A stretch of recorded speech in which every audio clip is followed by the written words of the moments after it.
Just weird energy. I'm so fucking tired, and I have to open tomorrow, so I have to be like up super early. So I'm like stressed about that, which isn't helping anything. Um, No, anyway, we're gonna take a deep breath. Let's focus, and we're gonna get this. We're gonna get this N- done. We're gonna talk turtles ninjas versus ninjas versus ninjas versus samurais versus guys with guns versus pirates. learning about hockey.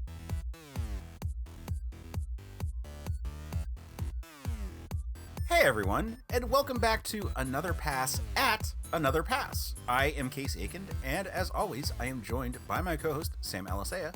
Hi. And I say as always because you've been my steadfast companion for about 3 years now, and we've been friends for long before that. Right. But there was a time on this show before you were a co-host, and so we are going back and looking at those episodes so that you can provide your insight about the movies and how you would have fixed them at the time.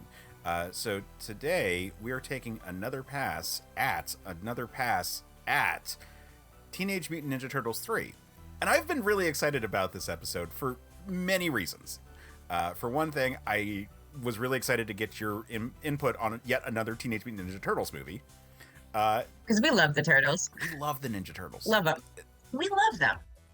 But I also was excited about this because it's actually a pretty short and concise and really like on point kind of pitch for a movie. And I remember being very proud of it to the point where if you go to our YouTube channel, the intro trailer for a certain point of view that plays whenever you go to our YouTube channel, that trailer includes one clip from Another Pass, and that one clip from Another Pass is me saying ninjas versus ninjas versus ninjas. And this is a fun episode with Addy Thomas from Certain Point of View.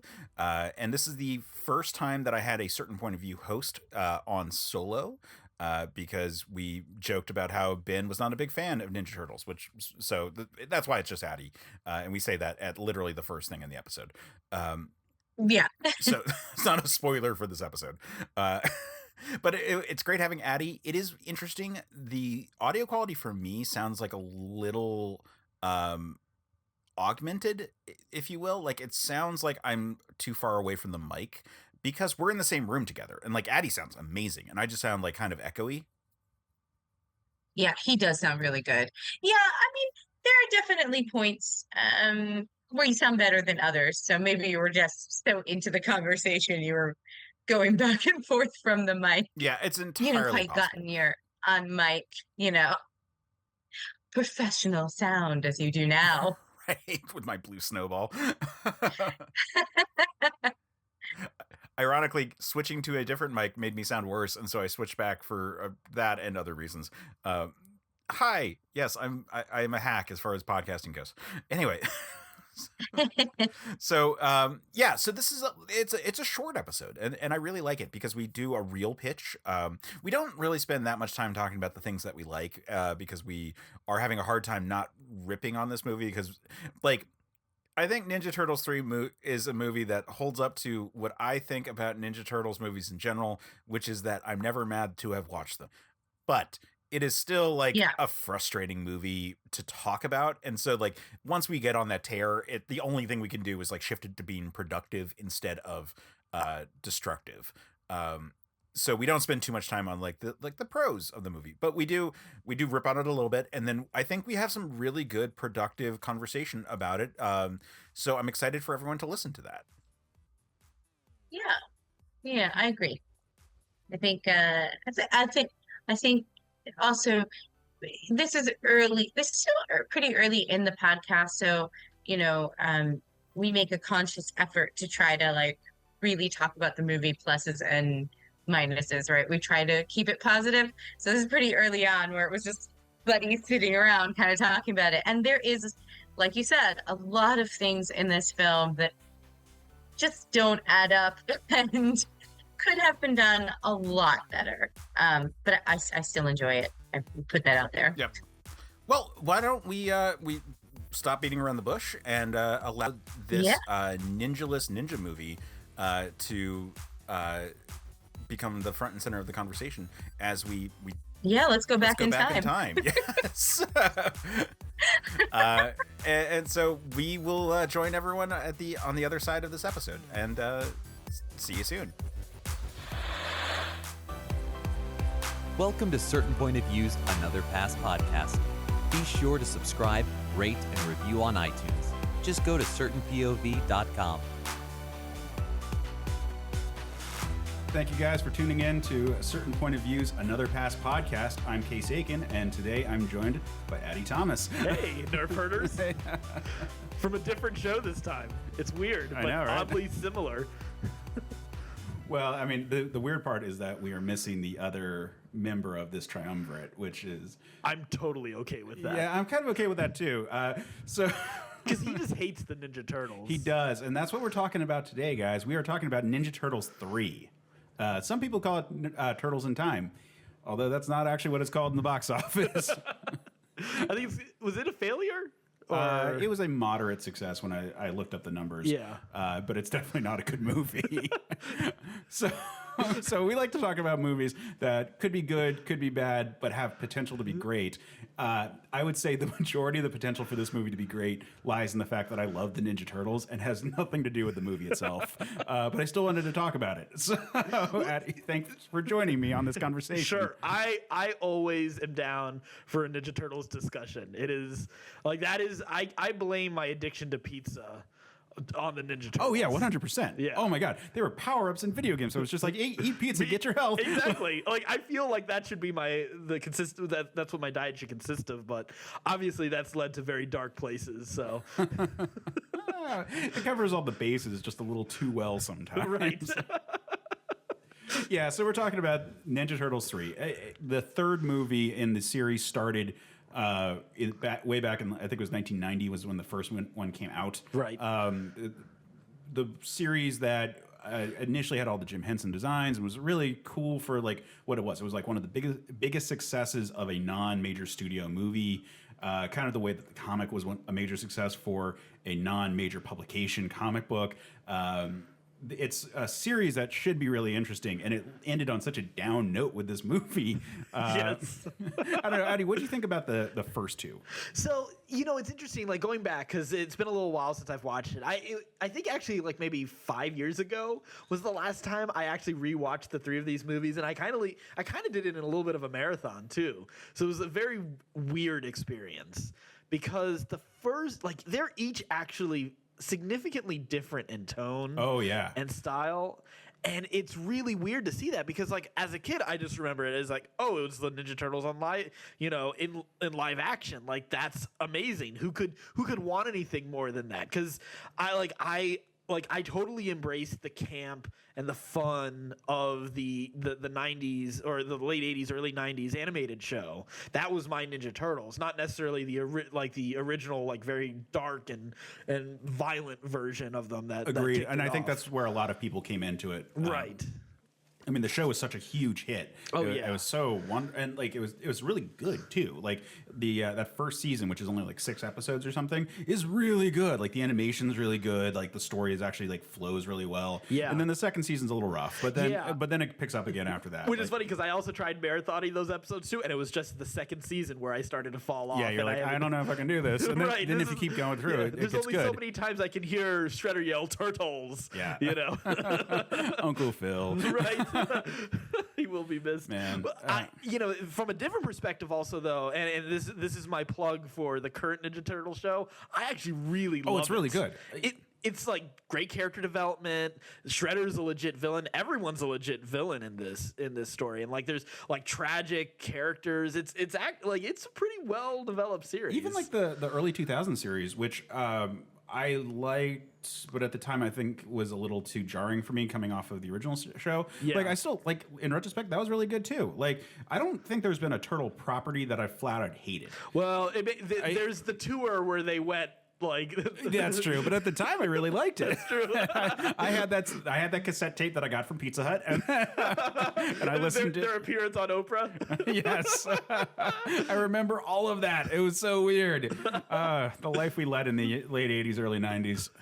Man, but yeah, like the first movie, I think it, like the first comic book, was they were doing they didn't have anyone telling them what they could or couldn't do, so they were like, we're gonna make it, and it's really faithful actually to that original story. Like there's a lot of stuff very similar, aside from Shredder being like a little more successful. There's a lot of it that's really faithful to that original black and white comic book, and it does a really good job with all of that. And they could be a little dark, and they could have some edgier references. It was still fun, and like as a kid I didn't get some of it that I could see a parent being objecting to. But when you move to the next one, you can see it becomes a lot more family friendly because there's some money behind it and people actually care. Endorsements and action figures. Well, and also there's like the weird stuff, like for example, in England, they're not allowed to show nunchucks being used, and I think it is in Korea. They're not allowed to be called Ninja Turtles. I think they have to be called Hero Turtles. Really? Yeah. It might also be England for the Hero Turtles part. There's like a lot of associations with violence and darker stuff. Well, which is an interesting thing, especially with those first two live action movies, because they're not really allowed to use their weapons. Well, in the first one they do. In the second one they definitely stop. Yeah. Like it's a hard stop right off the bat. All the weapon use in the second one is like, oh, I'm going to use this for some other effect. Like I'm going to stick my sword in the ceiling so that I can like hold on to it while I kick. Right. Then swing around. Yeah. This, yeah. No, I mean they use their weapons pretty effectively in the first one. They don't show anyone get their heads cut off or anything. But Leonardo tries. Oh like, yeah. There's quite a few spots there. That's true. You know what? That is one thing I do actually like with the third one, is that they do get to use their weapons quite a bit.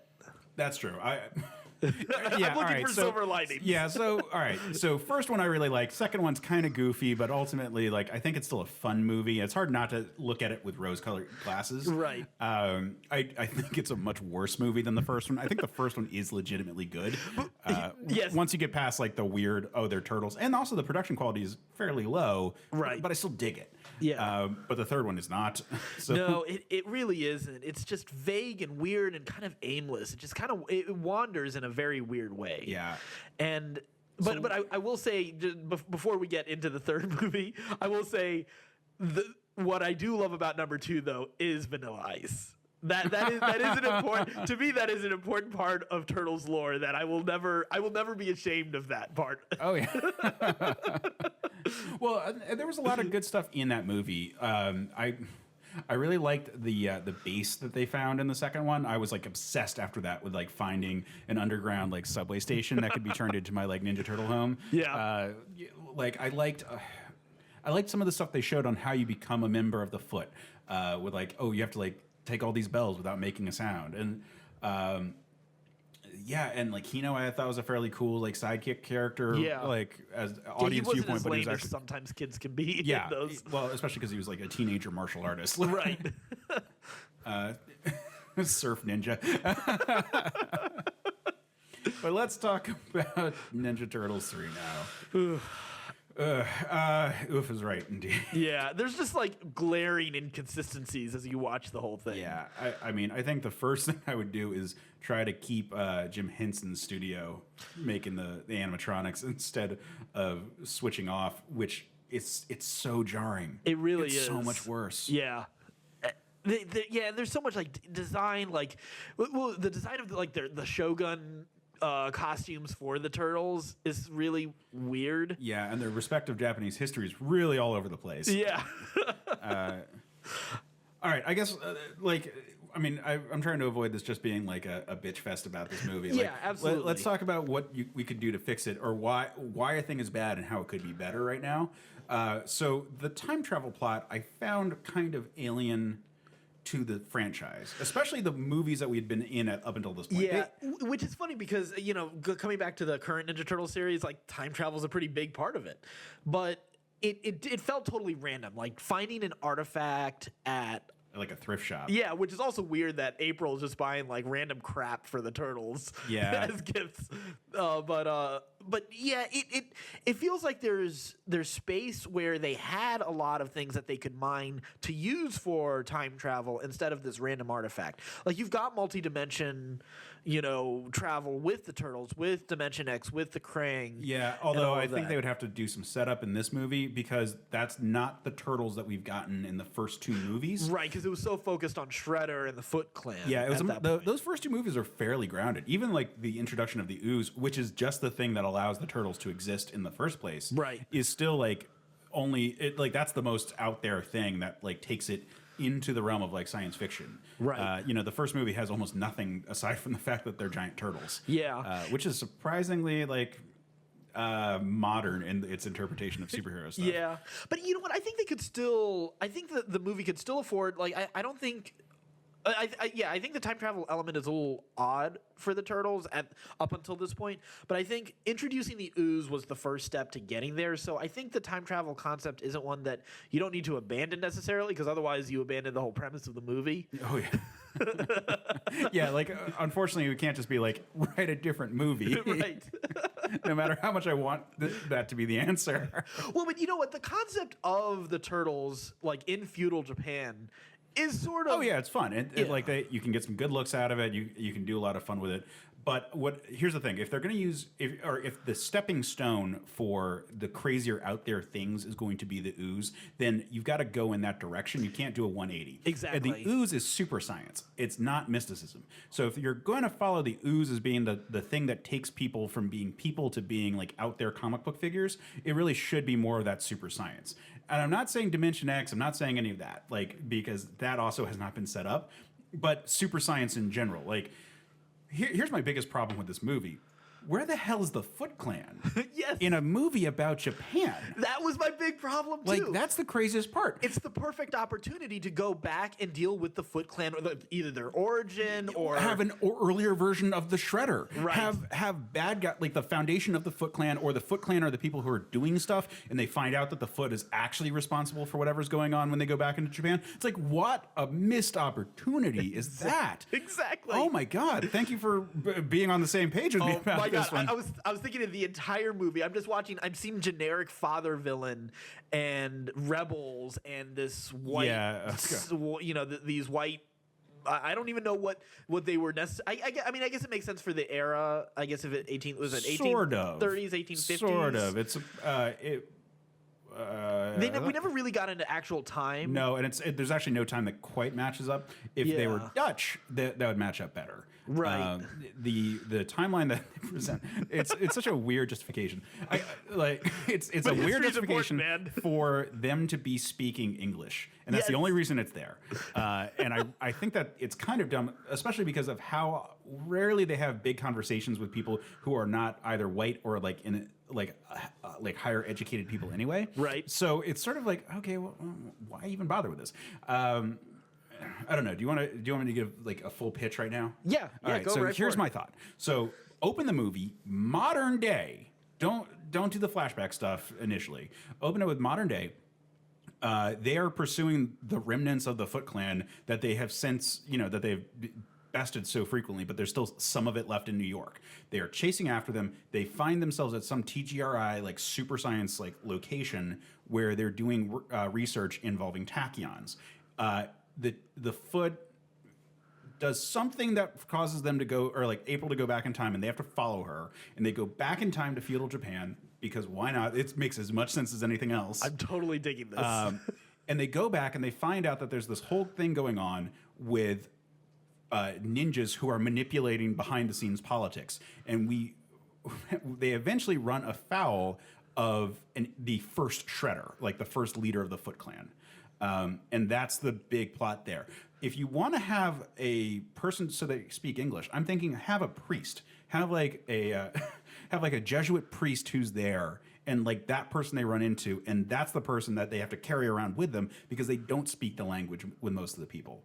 And so you can do all these like jokes based on like subtitles and then translations and so forth. And that's their way of communicating with people. And then sure, some of the like higher echelon people there might speak English. But your bad guy then is like a proto Shredder. He's not the daimyo. He's not the shogun. He's the master of ninjas because they're ninjas and they take on the role of samurai to fight this like clan of ninjas.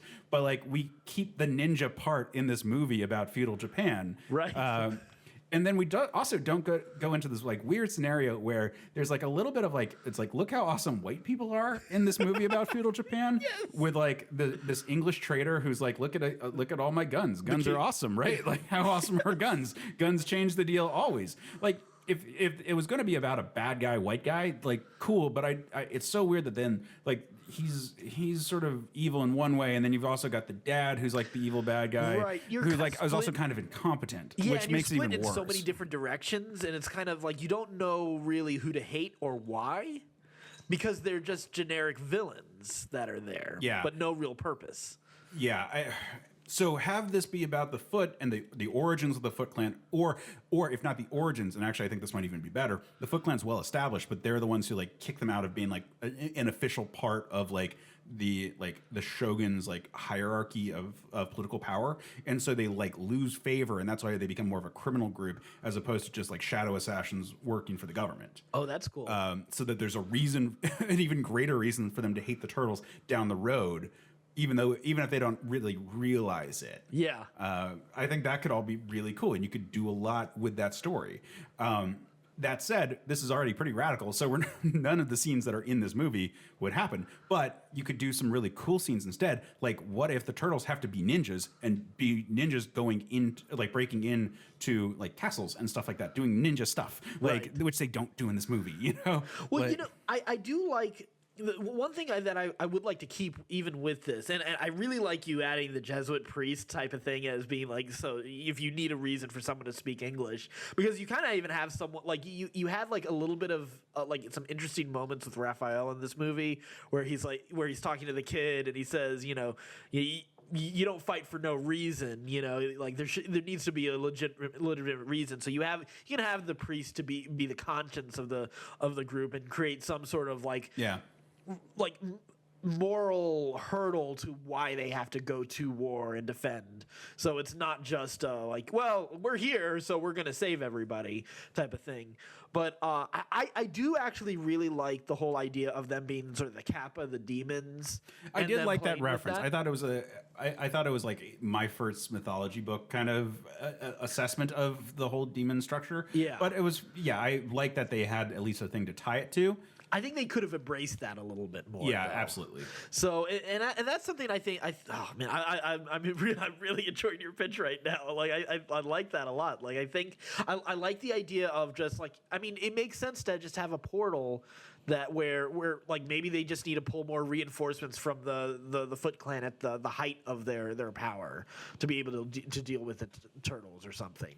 Yeah, I mean that could be interesting. Or if they wanted to go back and stop that like disgrace from happening. Right. And so there's actually the Foot Clan of that time and the Foot Clan of the modern time in the past trying to prevent it and like maybe kill some important figure or something like that. And then the Ninja Turtles who are trying to be ninja. So it's ninjas versus ninjas versus ninjas. Yes. While samurais are fighting. Like that could be so that could be so cool. Like they are trying, like the Ninja Turtles are trying to manipulate the politics that are being manipulated by the modern day Foot Clan who have traveled back in time, who are trying to manipulate the politics of the retroactive Foot Clan that is already there, and they know is going to have a big disgrace. And then there's all this other like political intrigue going on, which like sounds like this is a kids movie. We should move on from it. But I think actually this is kind of cool and not too deep right now. Yeah, because I think you could still. I think there's still enough surface of that for kids to still embrace. Because you still have the fun of the Turtles using modern references while they're there. Like that's no. I don't consider that being a part of the like a really problematic part of the movie. Like help I'm a turtle and I can't get up. Well, like I definitely chuckled at that today when I was watching it. So like I think there's still the tone that the Turtles bring can still make a lot of the politics and some of the story that sometimes things that you know right now you're looking at it and it's a little bit more adult, but it still makes it digestible and it's still fun you can still make that fun for kids the way having the Turtles be the window for them. Yeah, because like the antics I'm describing are really no more complicated than like Back to the Future 2, right? Which I totally watched as a kid. I think people get it. Like we're talking about some time travel shenanigans, but we're not. But aside from like they're going to try to kill this guy. These guys are going to try to stop these guys from failing at killing these guys, and now these four turtles are going to try to stop these guys from trying to assist these other people. Right. Yada yada yada. Like that's all. But we're talking Back to the Future when they're back in the past, and like Marty McFly is up on stage, but at the same time, like his hands fading away because time is changing. Well, but I think what makes it also work is and again, I don't want to keep on crapping on the movie, but one of the issues is like the lack of clear-cut villains and motivations, I think, or they're Ancient all over Shredder. the place.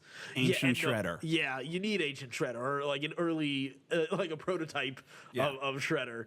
But I you know, yeah, and that was one thing I was, you know, you're kind of hoping the dad, or I'm forgetting. They even Norin, play whatever his they name. even play the Shredder's music sometimes with him. Did they and that really? made me I didn't so recognize mad it, when I would yeah. hear it. I was like, I recognize that sound. That's the Shredder. You're not the Shredder. You're not even being like they're not even presenting you as like proto Shredder. Like Right. that's making it even worse. Because he's a completely incompetent villain too. Like, Yes! there's a point where he's charging in and threatening to kill them, but he just runs away.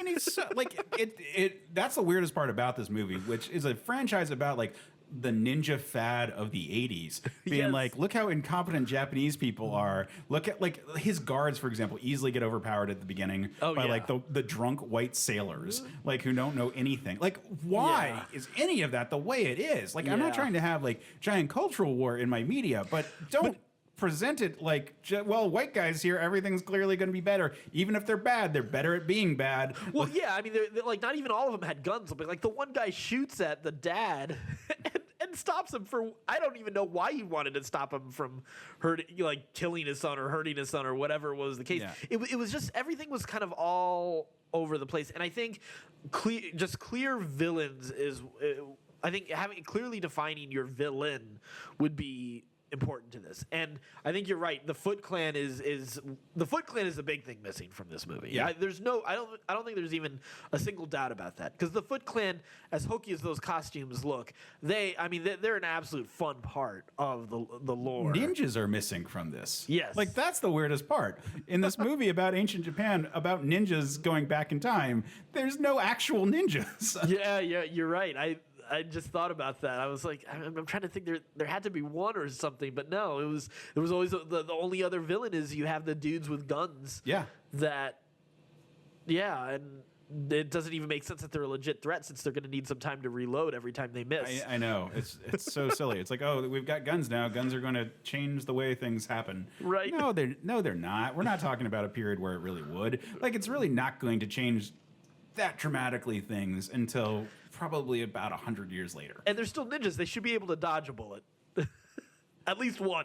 Yeah, or not get seen and then kill the guy before they get shot at.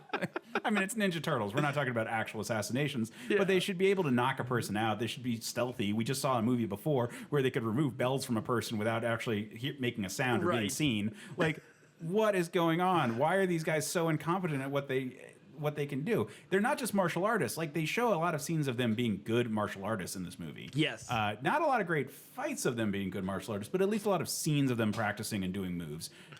Yeah. I thought there were some fun moments here and there with the fights. There's some, like that's the thing. The choreography's not that bad. Yeah. Like that's the other. Like I don't truly hate any Ninja Turtle movie. Like even this movie, I watch and I enjoy. Well, And we even the even first found- Bay one, I watch and I enjoy. Even though like it's not a good movie either. I may be a little bit warmer to it right now because the second one I really like. Yeah. The second Bay or the recent Ninja Turtles No, movie I'm I really with you. like. Was it Out of the Shadows or something? Yeah, Out of the Shadows. Like surprisingly good. Yeah, I was also surprised on that one. But yeah, it's funny when we're able to talk about a Michael Bay movie in any positive light. But again, it's the love for the turtles, and that's the thing. Fun turtle action is, I think, such a key to the movie, and some of those familiar elements, like the only mutants you have are the turtles. Yeah. You know, you had Taka and Razar in 2, but it felt like what's funny is I felt like I was watching The Last Samurai with Ninja Turtles. Yeah, with the same amount of weird White savior issues. Yeah. Oh god. It's you know what the thing that annoys me the most is that the English guy is just like, oh, these superstitious people, like she's not a witch, she has no powers, and I'm like, wait, but shouldn't it'd be way more interesting if he was way more superstitious, like if he was like a crazy Puritan style guy, right? I mean, because like this person can't exist, like there were no English traders doing what he did. Like it was pure conjecture, and it's not how anything actually played. So why not have him be crazy super Christian and be convinced that he's here to like make money and like dominate like Japanese culture because white culture is so superior and clean the world. Clean the world, but have like be like when he's like, oh, there's a witch, we have to burn her. This is what we do. Yeah, he doesn't really overreact to the Walkman. That's kind of an issue. Like he should be reacting just as badly as the Japanese do at that moment, or worse. Yeah, or worse. Oh.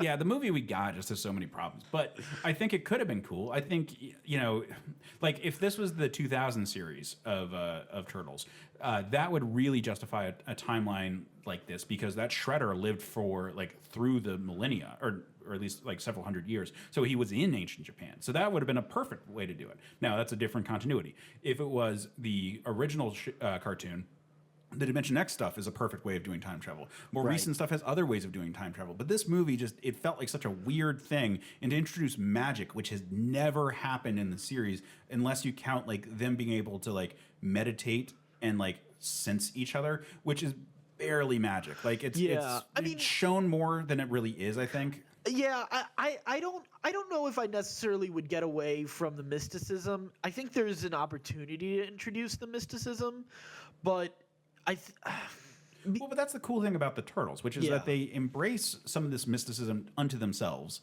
while being products of technology. And then their rivals are the Foot Clan, who are theoretically creatures of mysticism, but they're utilizing technology in lots of weird ways. And they got away from that in the movies, but like with them being like robots in the original show, it's like, oh, here's the betrayal of everything that we held dear from the past in favor of technology, whereas the Turtles are products of technology who still respect and honor everything that came before them. And that's the balance right there between those two. And I think other series have maintained that as well.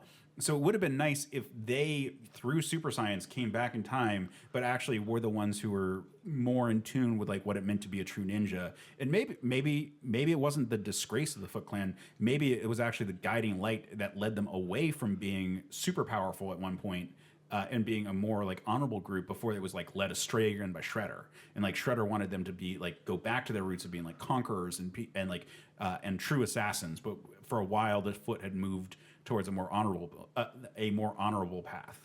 That's a cool wrinkle to it. Ooh, actually, that makes it really great because then we're talking about ninjas. We're really talking about ninjas versus ninjas versus ninjas. Right. Versus ninjas again. Yeah. And there are a few pirates in there just for fun. The other big thing, and I guess for me, maybe I could really categorize this under one thing is clearly defining characters across the board is my big issue with this movie because it's, I mentioned the villains, but I also think the Turtles seem to lose identity in this movie. Yeah, I mean they're kind of riding the established identities up until that point. Yeah, but even that, like, do you? I feel like even in the previous movies there was a little bit more identity to Raphael. Raphael is usually the one that gets a little bit more. I agree with you. Like I'm saying that they are relying on the previous movies having set up the identity. Rather than expanding it out. I'm surprised Donatello isn't having more of a problem of being in the past. There's a couple lines like that. There's a few points like when they got Corey Feldman back, so they give him some nerdy lines. That's true to have. And Raphael at one point is like, I'm sorry, I can't help but be sarcastic. It's my nature. Right. Like there's some stupid scenes with that. It's just very awkward. I don't know. I mean, this movie was written and directed by the same guy who had not worked on the previous installments. Right. And it shows. It shows in a lot of ways. And I really think that just a rewrite on it by someone else would have helped a lot. Like, as it is, it's kind of like if I was just trying to, like, scrape together a movie right before I went into production, and the studio hadn't finished working on all the costumes, and you knew that like you'd only get so many uses out of like the full suit, so maybe you better put them in like ninja or in samurai armor up until that point. Okay, so I do have two other weird ones that aren't really as fully fleshed out or as feasible, but I should mention them just for completeness sake.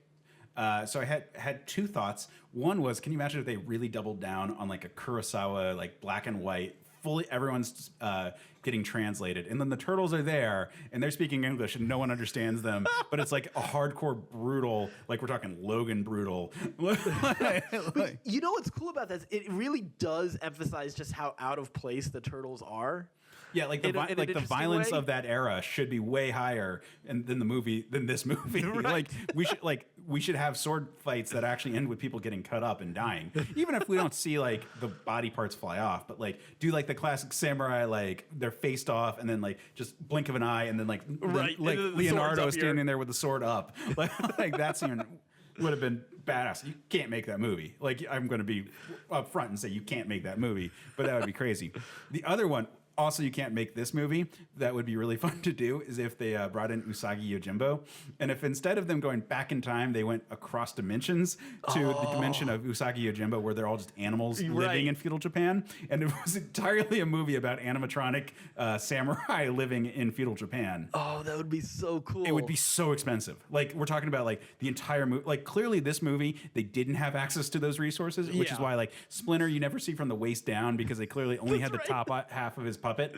Like the turtles are in like clothes a lot of the time, so they didn't have to be in like full Jim Henson bodysuits. Right. Like this movie would never be made. Like I need to be very clear about that. But I think it would be amazing if it was just entirely with like April O'Neil and then like just Muppets everywhere. Like just a Ninja Turtle samurai epic with Usagi Yojimbo. Oh my God, that sounds so cool. But again, these two suggestions right here cannot happen, and like they definitely would not have happened then. So I really can't use these as the solid ones. I think the stronger one is going with like ninjas versus ninjas versus ninjas.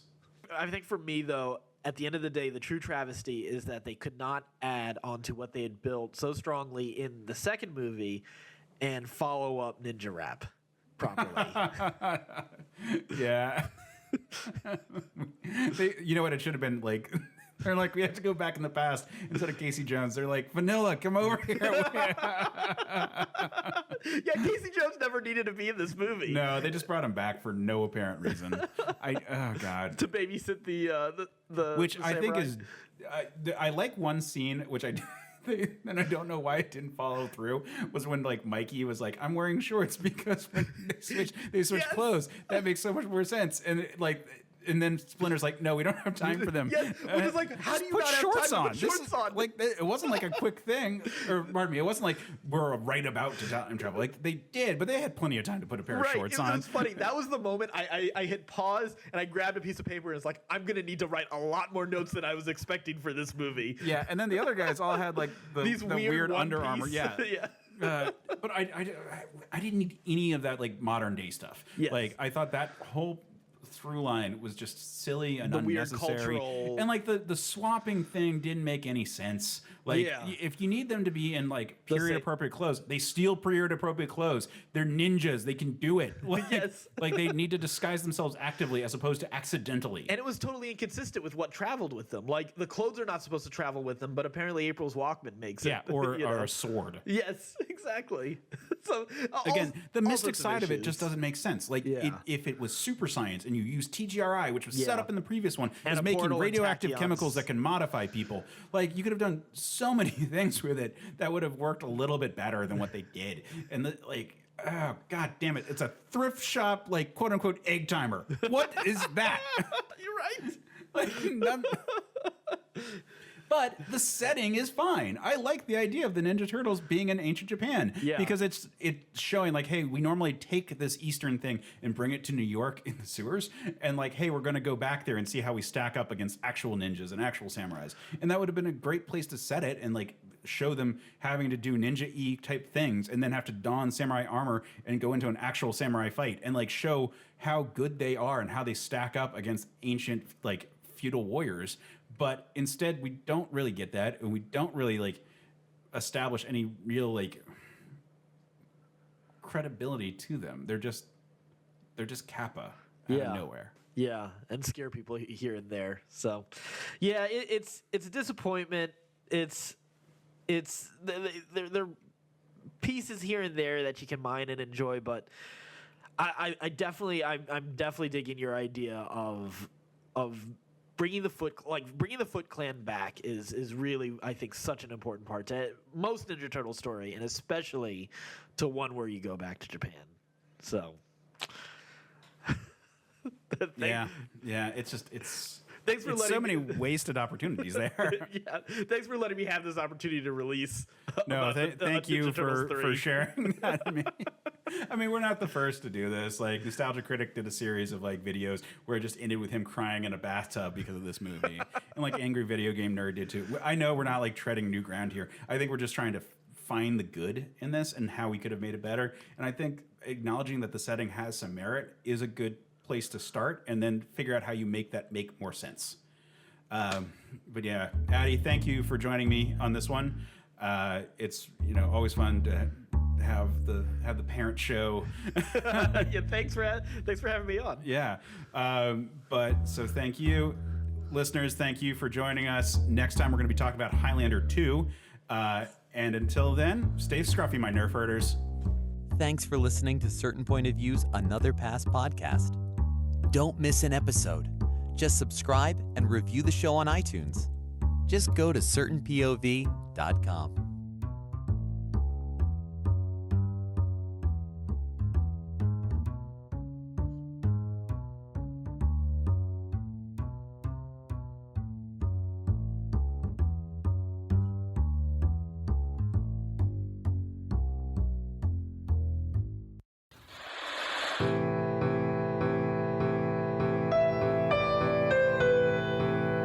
Are you tired of watching your beloved characters being tortured by careless authors?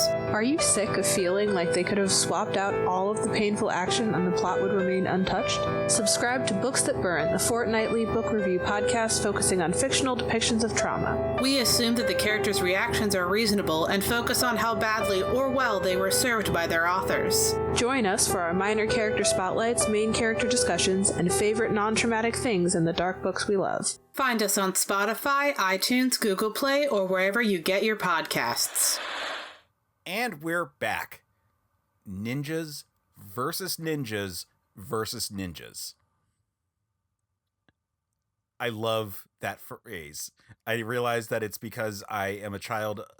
I mean, I'm a child of the 80s and 90s, but like also early 2000s humor is like still my jam. I have, if anyone is ever interested in a video game pitch, I have the pitch for what I consider the greatest possible video game of all time, which is ninjas versus pirates versus zombies.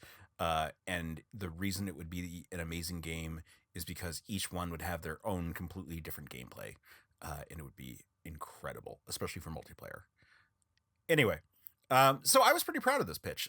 Sam, I guess we have the following things because we didn't talk about the one in the prelude, which is what is your history and opinion of the Ninja Turtles franchise?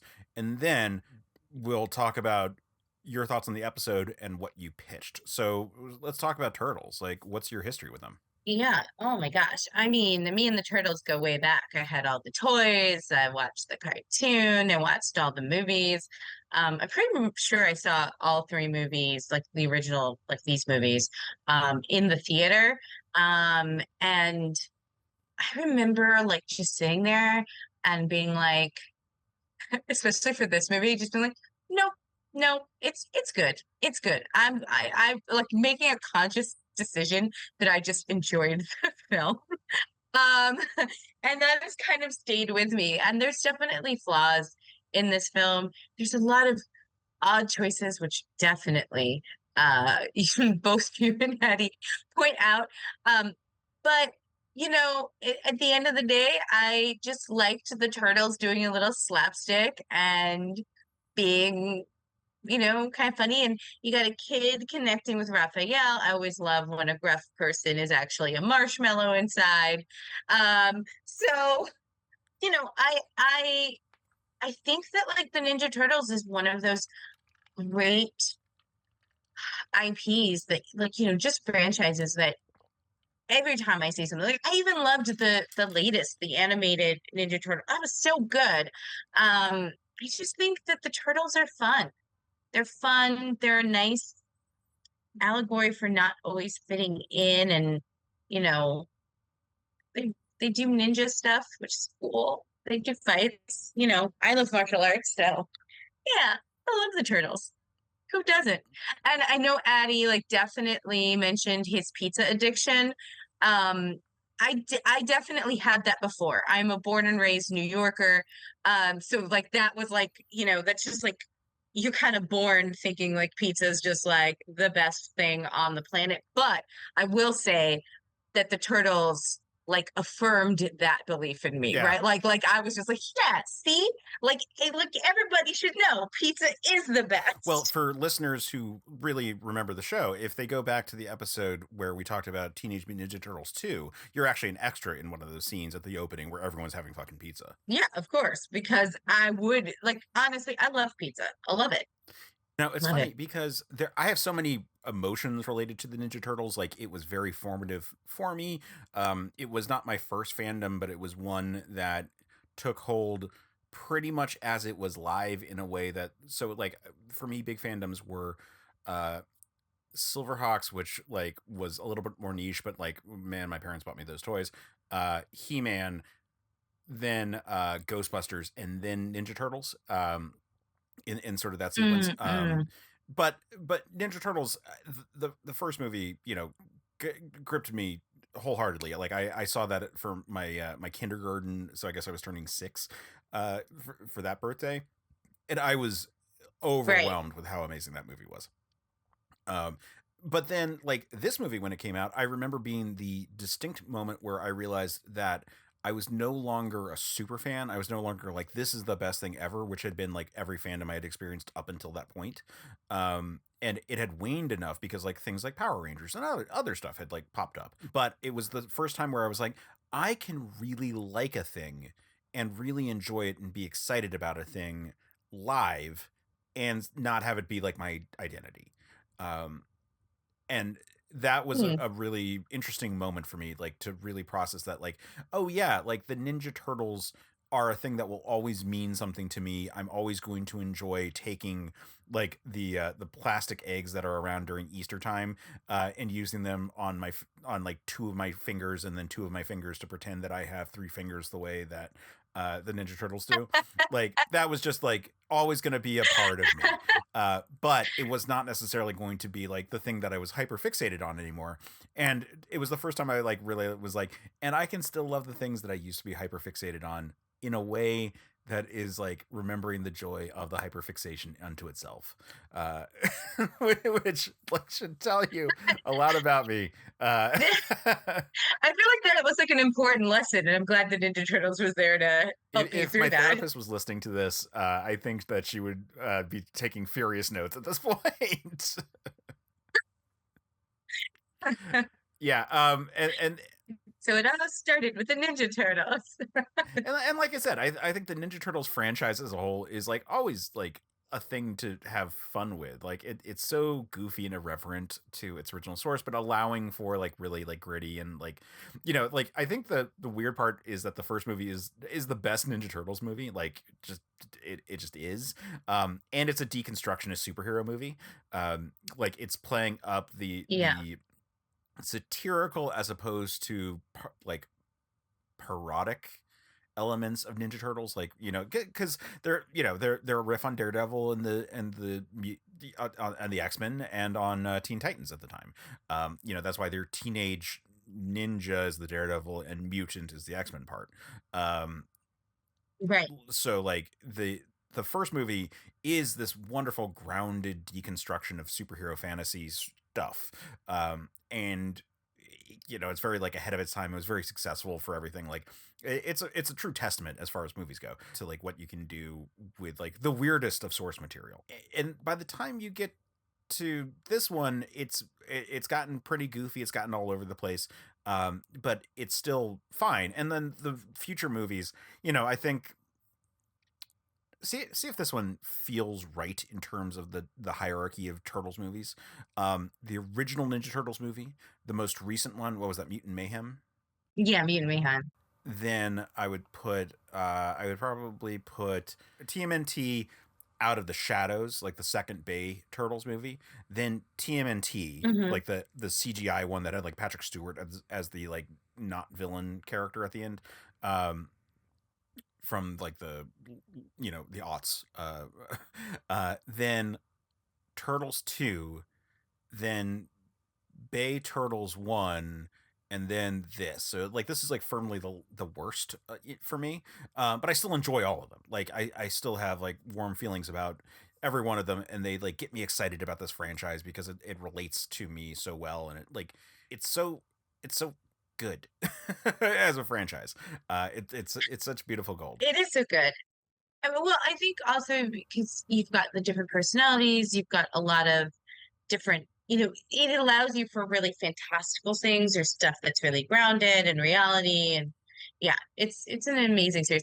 I think your count is kind of right. I might put two up higher, but definitely not higher than the the the second Bay. I might switch it with the Patrick Stewart one. I might like just I don't know. I really enjoyed it. And I feel like that's tier ranking levels, like like I feel like they're both like mid tier. Yeah. And it's just a question of which one's like a little bit higher in that. For sure. With the caveat, of course, that again, like the whole franchise is just generally fun, and I'm like happy to watch any of them. Even the worst of them is still like even the worst of them is better than like the worst of the Star Trek movies. And like I also argue that the Star Trek movies are like true. even the worst of the Star Trek movies is better than most movies. Like so that shows the esteem I put on the Ninja Turtle movies. I'll never be upset about watching it. Like, there's never a night where like I have to rewatch a Ninja Turtles movies for something, and I'll be like, oh darn, like I could do so many other things this evening. Like it'll still be like, no, it's gonna be fine. Like, this is gonna be fun. Yeah, for sure. Which Ninja Turtles do you relate to most? Well, I think I would like to say I think I have very fond memories of these first three because they happened during my childhood, right? Sorry, I meant Ninja Turtle, like which turtle? Oh, Yeah. turtle? Which turtle? Ooh, that is hard because I think that there are several personalities living inside of me at all times. But I think I'm somewhere between. I think I should note that I think everyone is somewhere a blend of 2 to 3, maybe even 4 in some cases. And so the question is sort of just like, do you identify the most with someone, and then like how it sort of go, and then all the caveats that you throw out there is what I'm actually kind of interested in. I think when I was a kid, I probably would have said like Leonardo Raphael. Like that would be like my combo because like I did have leadership qualities and I was very sarcastic and sometimes antagonistic as a child, which I think sometimes Raph does get because it's like hard for him to express certain things. I just kind of liked poking at people, but Michelangelo was definitely my favorite as a kid because he made sure everybody had pizza all of the time. I think now I've like chilled out a little more, so I would like to think you know what? I'm probably just Leonardo now. I'm probably just Leonardo now. That's fair. I could also see like a hint of Donatello in you. Yeah. There is stuff I do love, like reading and learning and watching documentaries and like stuff like that. So I could see that for sure. I just think that like I just think that Donatello is so smart. And even though I do think I'm sorry, I just don't think I'm like Donatello smart. He's that's like a fair. genius. Like, it is almost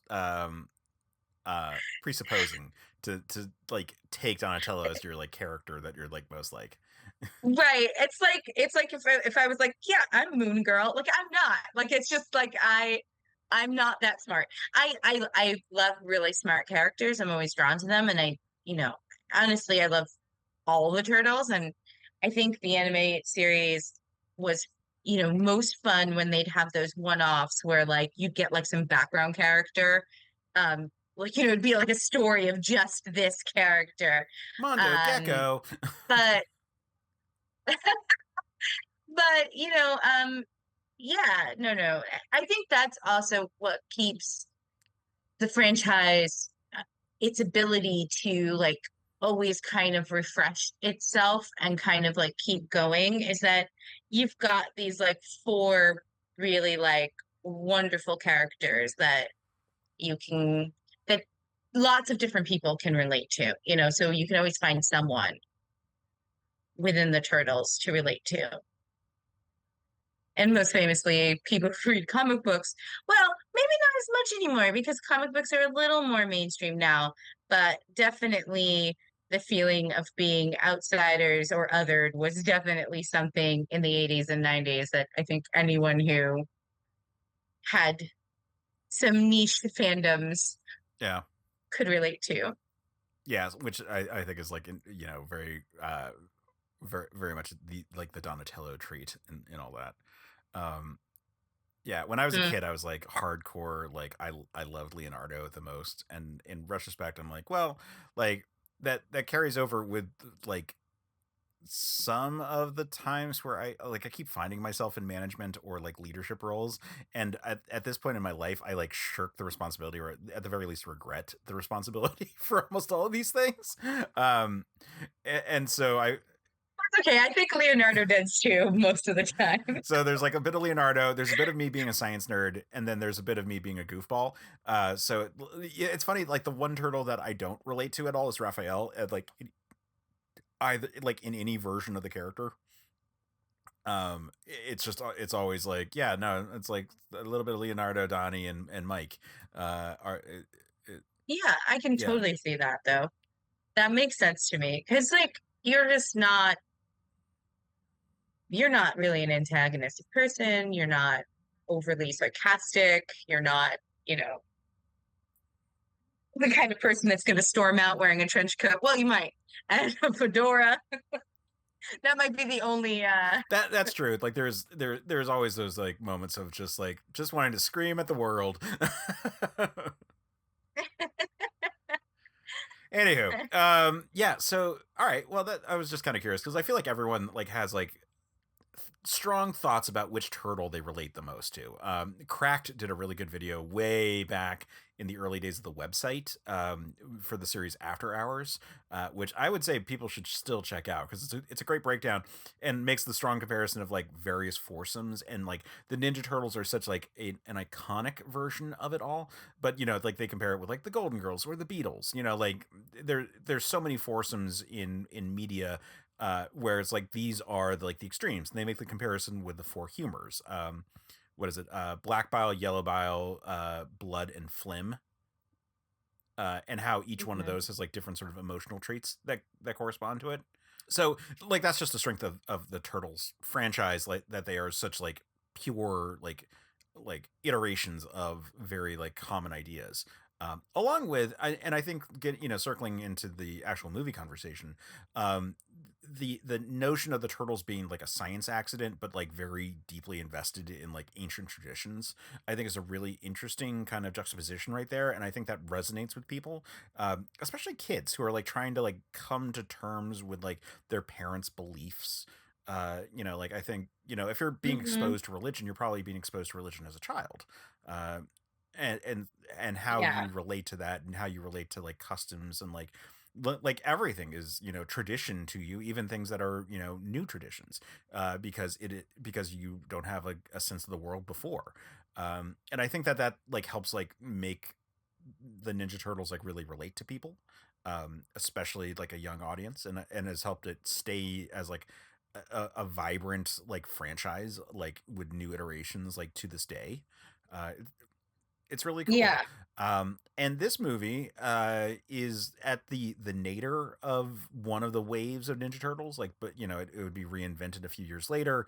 But at this point, like we were at the point where the show was losing steam, and this is late in the run of the show, and like is I don't think anyone's going to argue that this is the strongest or even second strongest of the original three movies. And on that note, let's talk about the pitch, and what we actually talked about. So we'll knock out the two that I throw out there that Addy's just kind of like here for at the end. We'll knock out those two first, because like I like fully say like these are impossible pitches. Like they are ones that would just be fucking funny. And so like the hardcore bloody like black and white series, I think, which is hilarious. hilarious. And it would honestly, like, if it was a fan movie, right? Like, not like made for families and stuff like that. Amazing. 1000%. Yeah. And again, it was entirely supposed to be just a joke concept, but it would be really funny if it was like a Kurosawa like style, like he like there. Like I recently had to watch the Lone Wolf and Cubs movies for a discussion about the comparison between that series and Road to Perdition over on our friends on Jaguar Sharks. Anyway, so I recently had to watch the Lone Wolf and Cubs movies, and it was so fucking violent in a way that I found like really like just lush and beautiful in its own like artistic way. And imagine that with a Ninja Turtles movie and then fighting for a PG rating. And so we're talking about lots of like ninjas like rushing past each other and like what like Leonardo's the one left standing and he's holding a sword in the air and like the person that he like rushed past like falls down dead. Lots of moments like that. But I think you could do it. I think you could make this like a Samurai Jack level of like brutality in a ninja movie set in feudal Japan. I think that it'd be really funny if it was only the scenes when they were in the past that had the like black and white or like whatever filter you want to put on, like with the film grain. And just like lean into it being like we've been transported not just to samurai times but to like samurai movie times. I mean, everything's possible, when you have an egg timer. Yeah. Jesus Christ, that goddamn contrivance. Anyway, and so the other one was making this like a backdoor Usagi Yojimbo movie, which I actually think would be pretty dope. Like for a whole bunch of reasons. Like one, it would be just like fun to see like lots of animals in like samurai gear and whatnot. Because Usagi Yojimbo is amazing. I think is like Agreed. That's like burying the lead there, which is that Usagi Yojimbo is just amazing. Like and having the Ninja Turtles like be in Usagi Yojimbo's setting is actually one that we don't see as often. Like we see Usagi like cameo in Ninja Turtle stuff a lot. But his whole series is just like feudal Japan. They just happen to be animals. Right. And it would be so fun to have the turtles in that setting. And then then again, it's like, well, we're not doing time travel. We're doing a parallel dimension. It just happens to be a anthropomorphic animal feudal Japan parallel dimension. Yeah. Might even be harder for them to leave because they can fit in a lot better exactly. There. Like, again, it'd be a really cool idea and not outside of the realm of possibility in all regards, but certainly outside the realm of possibility for this movie where they were clearly fighting the budget like crazy and like, they weren't going to make that movie at this time. I could imagine it being made at some point, just not when this movie was made. And man, would that be cool? Now it'd be a CGI movie. Hey, listen. But like, but just putting it out there, it could still be made. Actually, Mutant Mayhem is a good foundational series. You could make that CGI series, like make a sequel that is set in like Usagi Yojimbo world. For sure. Or maybe I should say Miyamoto Usagi, for anyone who's gonna be like mad that I am just saying Usagi Yojimbo. Yeah, I know Yojimbo means bodyguard.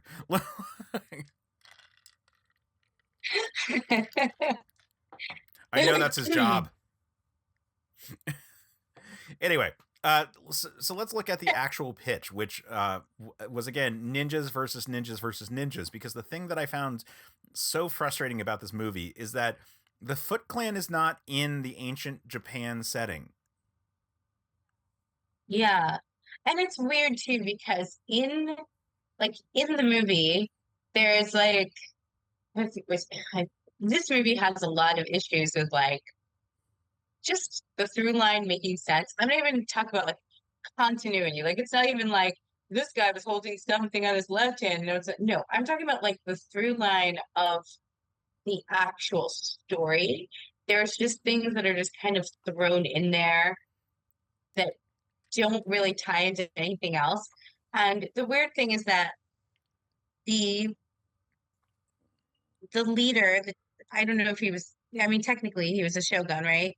The shogun, the father, of the prince who ran away, sorry, excuse me, he basically like relates that his forefathers were defeated by these monsters. And when you look at the pictures, it's it looks like the Ninja Turtles, right? But like the Ninja Turtles haven't been there yet, number one. So it's not them. So then you're like, well, do they have ancient ancestors that once also not ooze but were standing upright? Like, you know what I mean?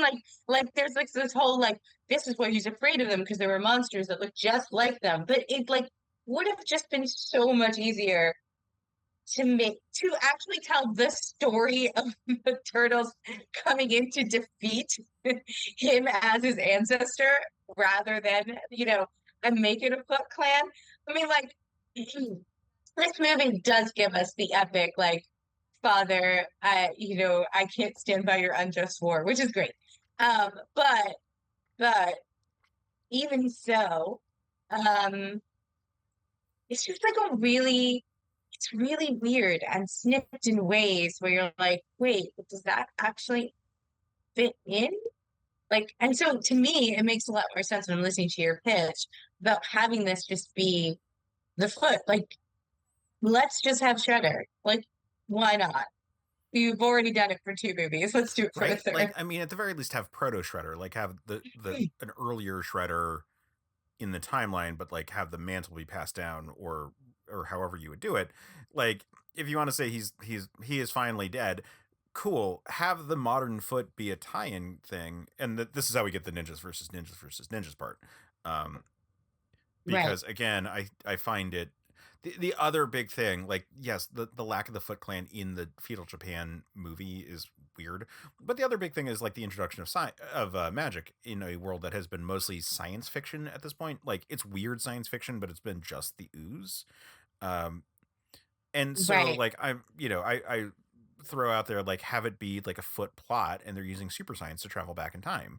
And I think that remains a really good suggestion, because like it's too much when it's just like, oh, at the thrift store I found a magic item that will send you back in time and trade places with people. Yeah. Like, what? What? For sure. And I think like also one of the things that like I was thinking when I was listening to your pitch was like you really could have started off with it being like a member of the Foot because Shredder is gone. Like basically being like, well, if we take them back in time to Shredder's predecessor, like, the first Shredder, right? Because make Shredder like Robert Goldberg or the Dread Pirates Roberts, just a new Shredder takes over and leads the Foot. But we're right. Well, that's not that insane. Like, it feels like a normal kind of concept for a Foot Clan, like, of ninjas. Like, right. And so basically have them go in to kind of basically use the science to transport the turtles back into what is a trap for them. And you can still have the villagers help them get out of the trap. You can still do some of the stuff and kind of get them out.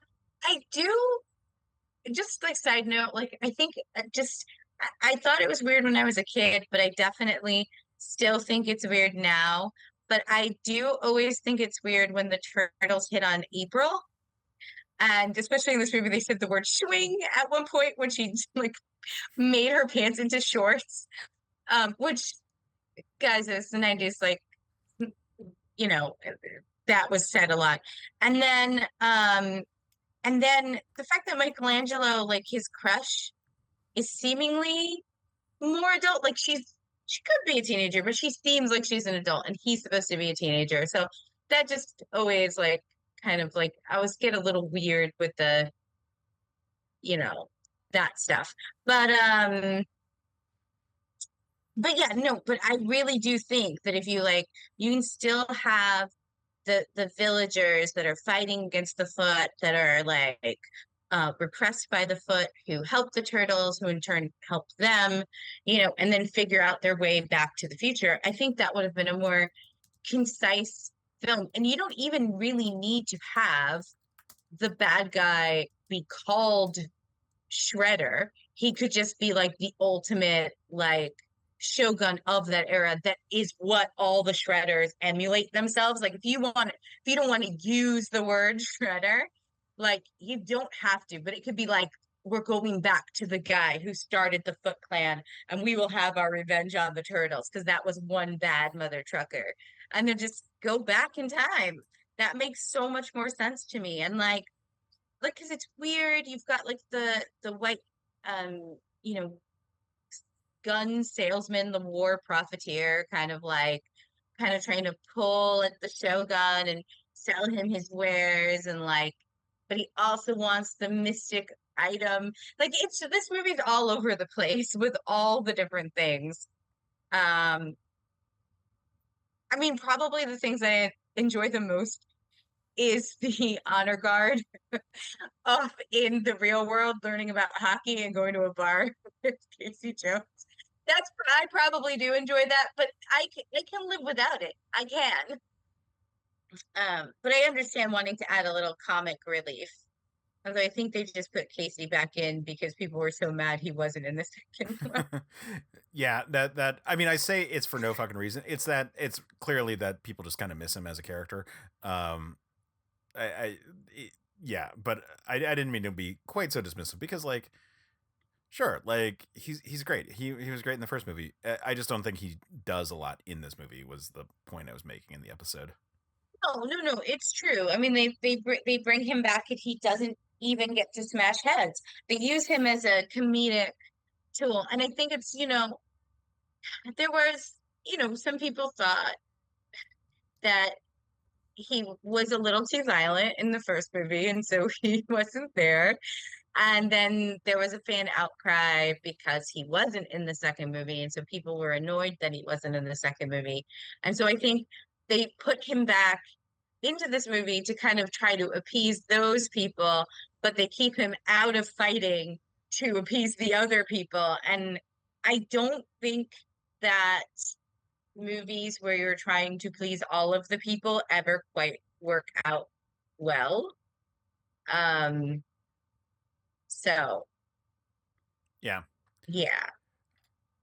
And I mean, I feel like that covers like the big details of the actual pitch. But so I guess what would you do that was what did you have anything that was different than what we talked about in the actual episode? I mean, honestly, like I really honestly was kind of really living in the same space as like, first of all, I would have liked to see more ninjas.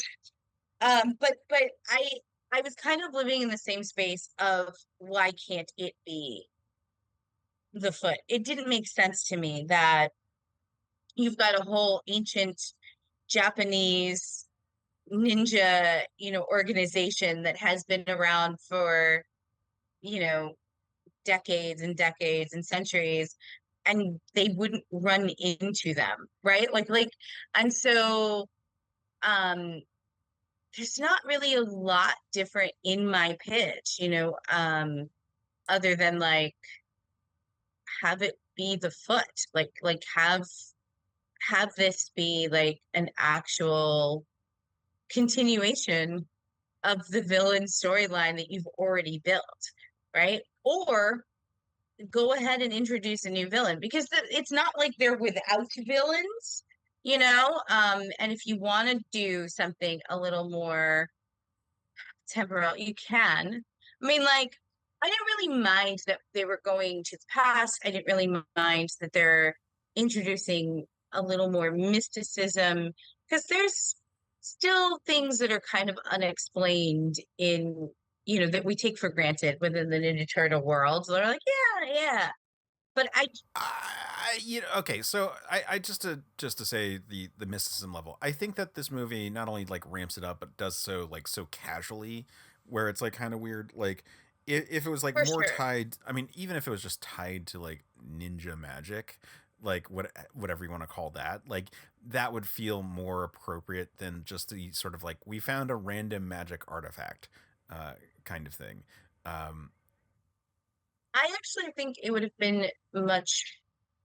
I if we are not making a lot of changes and we are like um sticking with our artifact, right, and somehow it gets to New York, I would have rather it been in a museum of some sort, like, and the guys snuck in at night to go see it because they had heard like stories about it from like Splinter's master. Only because like this is something that was treasured. And listen, I know that time goes on and some things that were treasured by some societies fall apart, things like that. But I just feel like finding it in a, just some sort of antique shop, or, it wasn't even an antique shop. Like, what am I saying? Just like going down to the Salvation Army and finding this thing and then calling it an egg timer when it clearly looks like Right. a lantern. Like, why wouldn't that be what you would say? Like, oh, it's like a lantern of some sort. I was thinking that maybe we could like figure out how to like prop it up somewhere and maybe get the light working again. I thought Donatello could fix It that. felt like right? And why? in Masters of the Universe when they have like the wormhole Oh my like God, device, Masters. and they're like Go on. it's some sort of Japanese Yeah. thing, and like it's just one of those just like, oh well, we're just gonna make it weird, a weird out like left, out of left field kind of like assertion of what it is, in a way that like Right. like real people just don't say. Yeah, I thought I thought it would be better. First of all, can I just say, like, just a little bit of a criticism, but April O'Neil is terrible at buying gifts. I don't know why she would have bought that lamp for Michelangelo.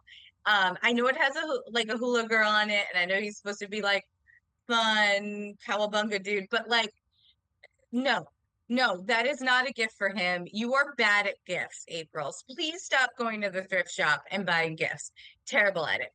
And I think that it would have made more sense, okay, to like have been like, I think it's a lantern, like, Donatello, do you think you can fix it? I thought it would look really nice in my apartment.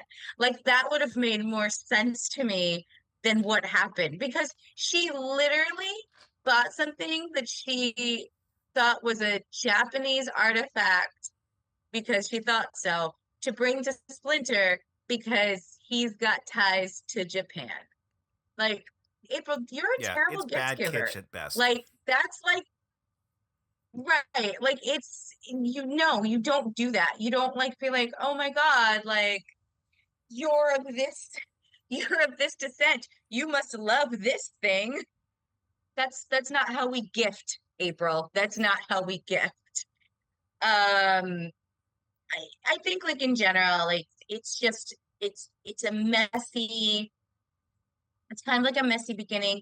I also think that your assertion that it should just start in the modern world made a lot more sense to me, because although I really like the opening in terms of like the images and the imagery that it brings, and those imageries really did like kind of burn into my memory, because when I think of this movie, I think of those horses riding across and that color change and all that stuff. But I do think that it is oddly disconnected from the rest of the movie. Like, it doesn't inform us completely. Like, we know that someone's running from some, but it's just not, it's too abstract. And I think you're right in your pitch when you said it should just start in the modern world. And, you know, and yeah, I think that it should be, listen, it can still be the lantern. It can still be the lantern. I just think that instead April should want it as home decor, but she couldn't figure out how to get it working. But she thought Donatello would be perfect at doing it. And then as he's, kind of futzing around with it and trying to make it work, that's when it lights up and the first change is made. And maybe it's not April that goes through, but it's Donatello. And then everyone can go join that. Yeah, I like that at least as being like the smallest amount of change and still keeping it this, fundamentally the same, but like massively resolving one of like the weird like issues of it, where it just like spontaneously occurs, where it's just like, oh, someone else must have been holding it at some point in the past. Right. So like, so then he's like, kind of fussing with it, and like maybe instead, we can still have like the unjust war, that kind of thing, but instead we have the Donatello and the prince change at exactly that moment. Maybe he's stealing it for the villagers. Like maybe like that's what's actually happening. Like his act of rebellion against his father, and then he comes through and he's like, oh no, what? Where am I? Because like the other thing is when he comes through, he's totally fine wearing his leather jacket and his t-shirt and jeans. Like he's not shocked at all. I think that's the other thing that you and Addy also point out in this episode, is that people do not react nearly quite as enough to the weird things. Like, April has her Walkman, and yes, they do accuse her of being a witch, but she very bravely, I think it's stupidly, is like, I'll turn you into a newt, or whatever she's like says. I'm sorry, newt is automatic because of Monty Python. I apologize. I'll go better. But I feel like it's just such a weird story arc. And so I feel like if you do that and you have him come through and he's explaining, and then the other guys, uh, follow suit, and April can follow them. Like they can tell her, April, stay here, and she can be her usual April self and not listen and put her hand on and go anyway, because that's what she does best. She doesn't listen to people, and that's like the smallest change. Yeah, no, that certainly works really well to be like a quick, tight, at least like fix like a gaping just like weirdness of the movie. Like it doesn't ruin like the basic concepts, but it does make it like feel like so MacGuffin-y. But I will say, if you leaned into it being MacGuffin-y, and this is not the movie that they would make, but like if you made it like a time travel thing where every time someone put their hands on like two specific spots or something like that, however they put their hands, they swap places with a different time someone put their hands on those two specific spots, could be a really funny like time travel shenanigans kind of movie, of people like swapping places with different points in time and whatnot, including like a third act reveal that they've already encountered the final boss, like the father character or whatever, or the English like weapon merchant, whichever one you want to call the main boss, like you could reveal that they actually already knocked him out because he swapped places with like one of them at a different time, and like that could be how they like defeat him, by like getting him to like grab the time displacer thing, and thus teleporting to a time where they had it in their possession, and like he was surrounded. Would be hilarious as a reveal for like why like a character was missing for like a 10-minute scene in the movie or something like that. But that again wouldn't be the movie that they'd make here, because this is a lazy movie, and not they weren't trying to be an innovative time travel, time displacement comedy. No, they were just trying to get some one-liners off and make some money off the turtles and make more merchandising, because now you're gonna need to sell turtles in samurai costumes. Which I don't mind as a base idea. I think is totally fine. Like I don't either. You do see like the reasons why they would do it, to like limit the amount of time they had to have the actors in the suits, or at least the full suits. And it's weird that there's never a comment that they are ninjas pretending to be samurai. But like the basic idea of them like donning the armor of samurai and like going into battle as samurai, totally fine. Again, it should be against the Foot Clan, but just what it is. Sure. Yeah, I don't know. I felt really good about this episode. Did you have any other notes that you want to like give? No. I liked this episode. I enjoyed it. Even though you guys did talk about the negatives, it was very fun, and clearly it came from a place of two people who really love the franchise and really like the characters. So it didn't feel like an overly negative episode at all. And I think any of the things that we mentioned tonight, or even that you and Eddie mentioned in the past, would probably have made a much uh, better film. But this is still an entertaining film, and I say that if you're just like, putting away clothes or washing dishes and you need something in the background, and it's on, or you don't mind renting it, it's great. It's a great film for that kind of stuff, for not paying full attention to it. Yeah. At all. Yeah, that's fair. Like it's certainly an enjoyable watch. Even if it's the least of its franchise, it's still fun to be here and enjoying the characters that we love. Yeah. Cool. Yeah. So, housekeeping. Let's see what we've got up on the docket. So when this episode is dropping, we will have just done. Let's see. The episode on Sky Captain and the World of Tomorrow would have been the last one to drop. And coming up after that is going to be King Arthur. Oh boy. Yeah. So I think that's going to be a fun episode. We've got a lot of great ones like in the can coming up. We're actually really ahead of schedule, so it's very fun to like know and what is coming up next. And then in terms of app episodes, let me see what we got coming up. So last time we talked about Tron Legacy, so today we're doing Ninja Turtles 3, and then after that we're talking about Thor: The Dark World.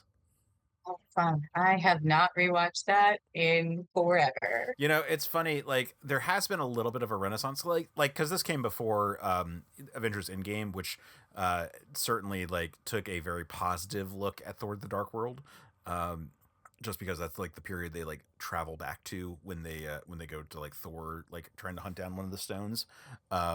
So there's that. But I liked the movie when I saw it in theaters, and then it's just sort of like I have seen it. Oh, I did. I was not fond of it. I did not enjoy. I did not enjoy that film. yeah. So we'll see. We'll see on the next Like watch. I think I had like bought into the general like being down on it wave when I did the rewatch for this one, and we did that pitch, but it's I'm curious like where I'm going to be at when I re-listen to this episode. I think that's going to be a fun one to at least to like go back to, because early on in the show we had so many Marvel movies to talk about, and now we've actually gone through quite a few of them, or at least the ones that we care about, because like we'll get to some of the other Marvel movies, especially like Phase 4 stuff, but like it's just I don't have a perspective on a lot of them because like there's so many Marvel things now. But back then, Thor: The Dark World, like I had strong feelings about. Yeah. Pretty much.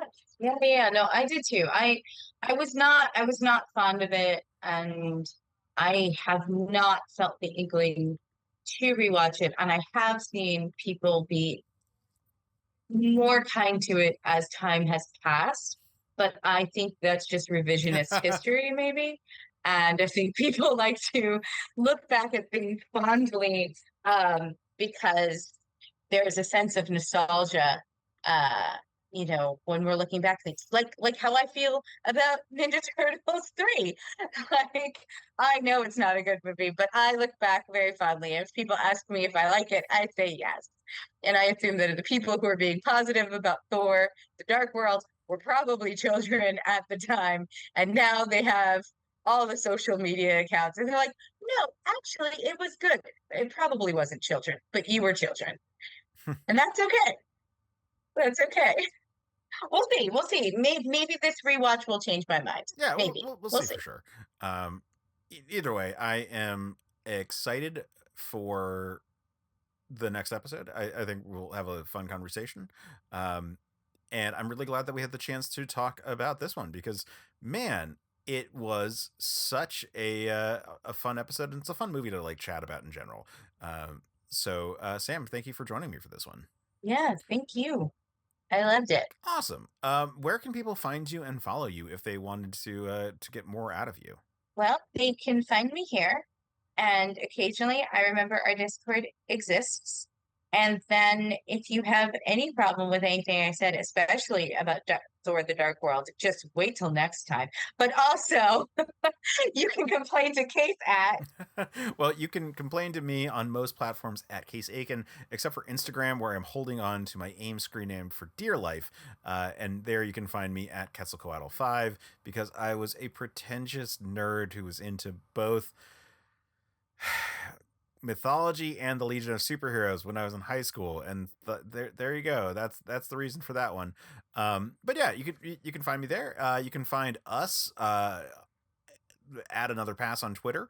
You can also find more episodes of the show at certainpov.com, where you find tons of great shows, such as I'm going to give a plug for Books That Burn, which is a wonderful show about the trauma that characters go through in novels, and looking at it from the perspective that the author is being cruel to these characters and what kind of trauma they're being forced to go through. It's a really interesting perspective. It's a great show. We had them on talking about bed knobs and broomsticks a little ways back, and just good literary series. You should check that out if you have really strong opinions about book characters, or just in general about novels. Like they do great breakdowns of everything. So check that series out. It's wonderful. I've been a patron for a long ass time. So yeah, it's a wonderful show. You should check it out.